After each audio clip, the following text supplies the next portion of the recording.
ज्ञान केंद्र BSEB में आप सभी विद्यार्थियों का स्वागत है।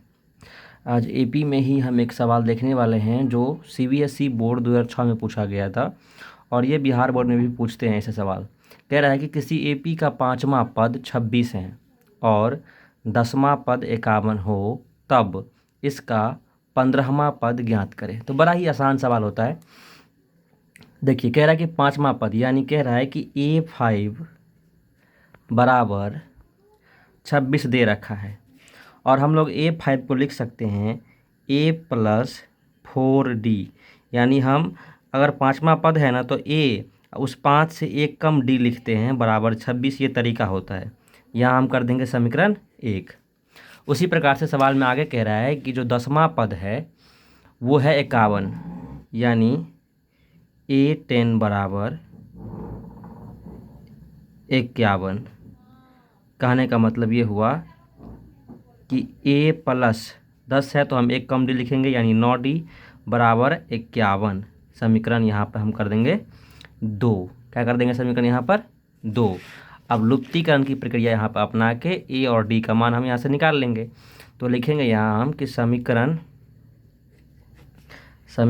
1 - 2 से, मतलब 1 और 2 को घटाने पर। तो लिखते हैं समीकरण को हम।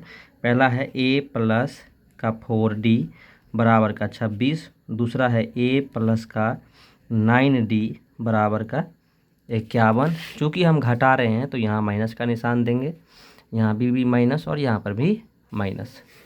घटाइए तो A प्लस में A माइनस में कट जाएगा, ये हो गया प्लस माइनस माइनस, और 9 में से जाएगा 4 तो बचेगा हमारा 5 और निशान होगा माइनस में, क्योंकि 9 बड़ा है। अब यहाँ भी वही हो रहा है, 51 प्लस था लेकिन ये माइनस यहाँ आने से हो चुका है प्लस माइनस माइनस।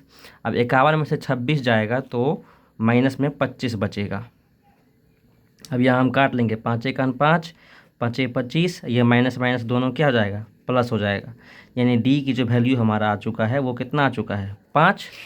अब हम D का मान समीकरण 1 में रख के A का मान निकाल लेंगे। तो लिखेंगे यहाँ पर D का मान समीकरण 1 में रखने पर। अब D का मान समीकरण 1 में रख देते हैं। समीकरण 1 हमारा क्या है, A+4D बराबर 26। ये हमारा समीकरण 1 है। अब D का मान हमारा 5 आया है तो D के पास हम 5 रख देंगे। तो रखिए A+4D की जगह पर हमने 5 रख दिया, बराबर में हमने कर दिया 26। तो ये हो गया A+5 × 20 बराबर हो चुका है ये 26। यहाँ हमारा हो चुका है A बराबर, प्लस में है ये उस तरफ जाएगा तो माइनस में हो जाएगा, यानी 26 माइनस का 20, यानी जो A की वैल्यू निकल के आ रही है वो 26 में से 20 गया तो कितना, 6। यानी पहला पद हमारा 6 आ चुका है और D का मान हमारा 5 आ चुका है। अब हम आराम से 15वां पद निकाल देंगे। मैं यहाँ ये साइड में ये काम कर दे रहा हूँ। देखिए A15 बराबर, तरीका क्या बताया कि 15 को हम लिख सकते हैं A+14D, एक कम D लिखते हैं 15 से। तो A का मान हमारा कितना आ चुका है, 6 आ चुका है, तो हम यहाँ 6 रख देते हैं प्लस 14। अब उन्हें D का मान हमने निकाला हुआ है कितना, 5, तो यहाँ हम रख देते हैं 5। अब काम कर लेते हैं, ये तो 6 आ गया, ये आ गया 14 × 5 = 70, 70 और 6 हो जाएगा हमारा 76, 15वां पद। तो हमारा 15वां पद ही पूछा जा रहा था, जो आंसर होगा 76। ये आपका सवाल बन के जो है वो रेडी हो चुका है। तो इस वीडियो में बस इतना ही, मिलते हैं नेक्स्ट वीडियो में, और चैनल को प्लीज़ सब्सक्राइब कर दीजिएगा।